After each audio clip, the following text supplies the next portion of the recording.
Sara, hvað tekur svona jákvæmt út af þessum leik? Það er margt jákvæmt sem við getum tekið úr þessum leik. Fyrri hálfleikur var frábær, við spilum ótrúlega vel og aggressíva pressu og við gáðum þeir engin þannig sem færi á okkur og synd að tapa leiknum því við spilum frábærlega og við hefum náttúrulega átt að setja nokkur mörk í fyrri hálfleik en það er margt jákvæmt sem við getum tekið úr leiknum. Svona fyrirfram að búið að tala svolítið að þið ætluðu kannski að leggja tilbaka og leyfa þeim að vera með boltan en þið bara settu í hápressu þarna strax. Var það bara alltaf planið það?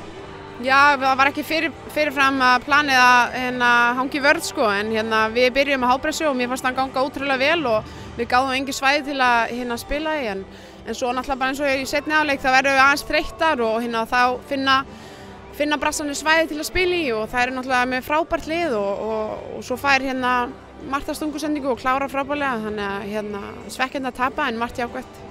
Svona stemningin í hópnum þetta síðasta leikunum fyrir EM, hvernig eru þið klárar í þetta?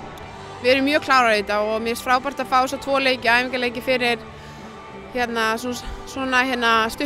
stutt í EM, fá Íraleikinn og Brassaleikin og margt rosalega jákvæmt sem við tekið úr þessum 2 leikjum og við förum inn í mótið bara jákvæðar og spenntar.